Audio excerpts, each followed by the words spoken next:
देश भर में आज गणतंत्र दिवस की धूम है और इसी खुशी में आज कोलकाता के वार्ड नंबर 43 में नॉर्थ कोलकाता एकता वेलफेयर ट्रस्ट के अलावा हरन Ben lane and Maulana Shaukat Ali traders association की ओर से राष्ट्रीय ध्वज को फहराया गया।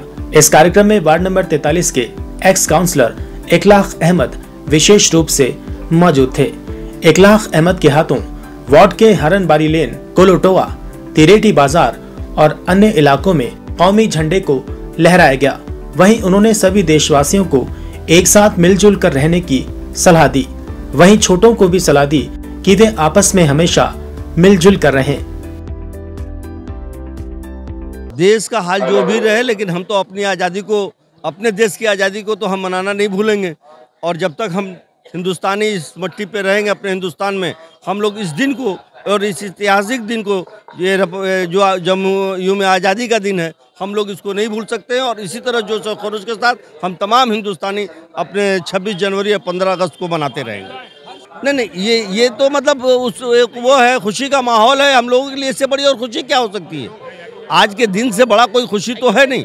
ये खुशी जगह आज मिला है तो आज हम लोग खड़े हैं। अगर हमारे पुरखों ने अपनी कुर्बानियाँ नहीं दी होती और अपनी शहादत नहीं दी होती तो आज ये दिन देखने को नहीं मिलता। आज हिंदुस्तान हमारा उस तरह कायम नहीं रहता, लेकिन उन्होंने लाखों की तादाद में अपनी कुर्बानियाँ दी और मुल्क को आज़ाद कराया और हम लोग आज़ादी पाए। एक कैद से निकल करके, एक जालिमाना ताकत से निकल करके जब हमें आज़ादी मिली तो और इससे बड़ी क्या हो सकता है? इससे बड़ी कोई बात तो हो नहीं सकती है। और आइंदा भी जब तक हम लोग जीते रहेंगे, हर हिंदुस्तानी हम लोग आज के दिन का और 15 अगस्त का हमेशा पालन करते रहेंगे।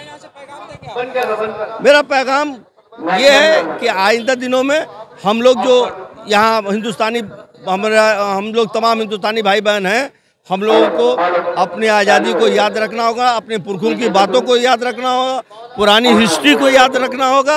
और आने वाले दिनों में जो मुल्क के हालात हैं, इस मुल्क के हालात को हम लोगों को बदलना होगा।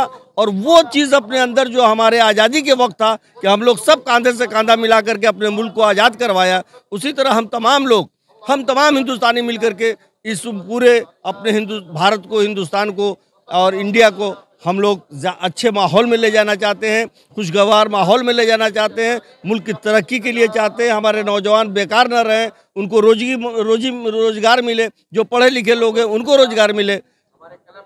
कुछ लोग हैं जो बात बात पर हिंदुस्तान के मुसलमानों को पाकिस्तान जाने का ताना देते हैं, क्या कहेंगे? ऐसा है कि वो पाकिस्तान तो जिनको जाना था वो चले गए, चाहे वो जिस कास्ट के भी हों, हिंदू या मुसलमान, सिख ईसाई जो भी हों। लेकिन अब जो हमारा मुल्क है, जब हम हिंदुस्तान में हैं तो ना हम हिंदुस्तान जाएंगे, ना पाकिस्तान वाले हिंदुस्तान में आने देंगे हम लोग उनको। हमारा ये मुल्क है, हम यही रहेंगे, यही मरेंगे, यही जिएंगे, ये हमारा मुल्क है। हम पाकिस्तान और अफगानिस्तान क्यों जाए? देखिए, आज का माहौल में इलेक्शन का माहौल नहीं आ ही रहा है, बस इसके बाद से अगले महीने से हम लोग इलेक्शन में कूद जाएंगे। माहौल मुल्क के जो है तमाम के सामने है। जो बेरोजगारी और जो क्या कहते हैं खलफशार, महंगाई और क्या कहते हैं गरीबों के ऊपर, जो माइनॉरिटियों के ऊपर जो जुल्म, हर माइनॉरिटी के ऊपर। अभी आपने देखा होगा लखनऊ में राम मंदिर बनाए, एक बहुत बड़ा काम इन लोगों ने किया, बड़ी खुशी की बात हुई। अयोध्या मंदिर, राम मंदिर बनने के बाद अच्छा लगा कि भाई चलो, उनका धर्म का चीज़ है, वो कोर्ट का ऑर्डर है, वो बहुत अच्छा बना है, बहुत अच्छा लगा और बनना भी चाहिए। बड़ी खुशी हुई हम तमाम लोगों को कि अच्छा है कि एक ये जो चीज़ डिमांड था वो पूरा हो गया। लेकिन जस्ट उसके दूसरे दिन वहाँ पे मतलब हमारे हिंदू फैमिली के साथ बहन भाई और मुसलमान फैमिली के बहन भाई, जिनके 50 घर को बुलडोजर से तोड़ दिया गया, औरतें और बच्चे बिलक बिलक के रो रहे थे। तो ये क्या है? आप हिंदुस्तान को अपने क्या कहते हैं कि दस्तूर से चलाएंगे, हिंदुस्तान एक सिस्टम से चलेगा। हिंदुस्तान ताकत और जबरन और मजबूर करके नहीं चलेगा।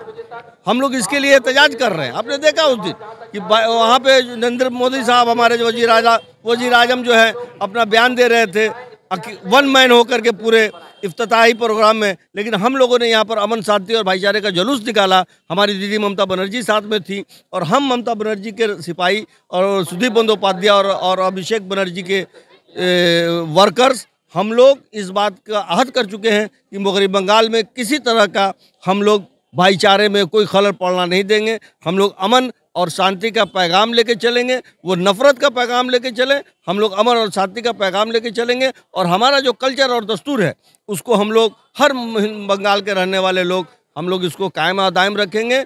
अगर बंगाल को और अच्छे रास्ते पे जो डेवलपमेंट का काम हमारा यहाँ चल रहा है मगरबी बंगाल में, इसको जारी रखने के लिए, इस काम को मुकम्मल करने के लिए जो हमारी दीदी हर छोटे बड़े हर जात धर्म मजहब के बारे में सोचती हैं, इसके लिए हम तमाम लोगों को मगरबी बंगाल के वज़ीर आला ममता बनर्जी का साथ देना होगा, माँ माटी मानुस के उम्मीदवारों का साथ देना होगा। यहाँ के सुदीप बंदोपाध्याय जो हमारे MP हैं उनको कसीर से कसीर तादाद में उनको जिताना होगा। पूरे 42 सीटों पर हम लोगों को कामयाबी लेना है और इसके लिए हम लोग तैयार हैं। जिस तरह भी होगा हम लोग आवाम के पास जा कर के हाथ फैला करके और इस मगरबी बंगाल को खुशहाली लाने के लिए, भाईचारा को बचाने के लिए, अमन शांति के लिए हम लोग हर कुछ करने को तैयार हैं। अपनी दीदी के लीडरशिप में, माँ माटी मानुस की सरकार में, ममता बनर्जी के लीडरशिप में, सुदीप बंदोपाध्याय के लीडरशिप में इंशाअल्लाह आने वाले दिन भी हम लोग इसी तरह मनाएंगे। और सबसे बड़ी बात है ये हमारी एसोसिएशन जो आजकल के ज़माने में व्हाट्सअप फेसबुक में डाला जाता है, हम लोग काम करते हैं, समाजी काम ज़्यादा करते हैं और जो दिखावा वाला काम कम करते हैं। दूसरी नंबर बात है ये एसोसिएशन में बहुत सारा काम होता है, जैसे लोगों का दुख सुख में काम आना। और आज ये जो हम लोग का 25वां साल कंप्लीट हो रहा है, इसलिए हम लोग सभी लोग जोश खरोश से मना रहे हैं। और दूसरी बात ये है कि जैसे मैडम ने कहा कि एक तरफ जश्न मनाया जा रहा है और एक तरफ आज़ादी मनाया जा रहा है। तो इखलाक साहब ने बहुत अच्छी बात कहा कि आज़ादी पहले आई तभी आपको मंदिर और मस्जिद मिलेगी। तीसरी नंबर ये बात है आज़ादी तो बाद में आते जाते रहता है। बहरहाल अभी जो मामला है, अभी हम लोग हिंदुस्तान के नागरिक हैं और हम लोग हिंदुस्तान हमारा है। अगर कोई बोलता है कि हिंदुस्तान हमारा है तो हम लोग बोलेंगे कि हिंदुस्तान हमारा है। तो पहली बात यह कि हम लोग के हिंदुस्तान में जो हो रहा है उसकी मर्जी है, अल्लाह ताला का चीज़, अल्लाह ताला ने फरमाया कि मैं अपनी चीज़ का मैं खुद हिफाजत करूंगा। ये किसी बंदे की ताकत नहीं या किसी सियासी लोग की ताकत नहीं कि उसको कंप्लीट करेगा।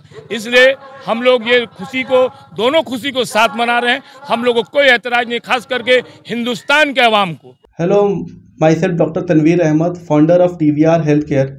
हमारे यहाँ पे proper cancer clinic, diabetic, cardiologic, orthopaedic और जो भी डिपार्टमेंट है सब एक छत के नीचे सब कुछ प्रोवाइड किया जा रहा है। और आपका proper diagnostic, blood test, ECO, ECG, CT, MRI की फैसिलिटी भी हम लोग दे रहे हैं विद प्रॉपर एम्बुलेंस सर्विस और डे केयर। तो किसी को कोई भी सर्विस और कोई भी हेल्प लेना हो तो हमारे दिए हुए नंबर पे कांटेक्ट कीजिए।